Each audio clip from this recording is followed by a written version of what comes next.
Madam President, I rise today to speak about our Constitution's federalist structure and the real danger of the federal government unduly interfering with the ability of states and localities to address activities and concerns in their communities. Everyone agrees that violence against women is reprehensible. The Violence Against Women Act reauthorization has the honorable goal of assisting victims of domestic violence, but it oversteps the Constitution's rightful limits on federal power.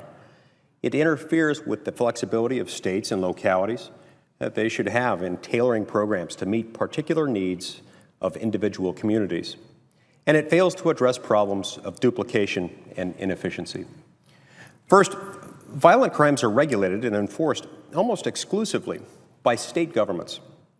In fact, domestic violence is one of the few activities that the Supreme Court of the United States has specifically said that Congress may not regulate under the Commerce Clause.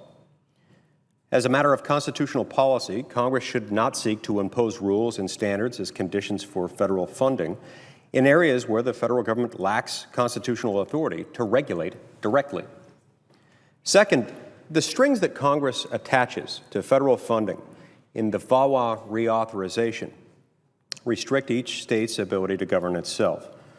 Rather than interfering with state and local programs under the guise of spending federal tax dollars, Congress should allow states and localities to exercise their rightful responsibility over domestic violence. State and local leaders should have flexibility in enforcing state law and tailoring victim services to the individualized needs of their communities, rather than having to comply with one-size-fits-all federal requirements. Third, even if the federal government had a legitimate role in administering VAWA grant programs, the current reauthorization fails to address many instances of duplication and overlap among VAWA and other programs operated by the Department of Justice and by the Department of Health and Human Services, nor does it address the grant management failings identified by the Government Accountability Office. My opposition to the current VAWA reauthorization is a vote against big government and inefficient spending, and a vote in favor of state autonomy and local control.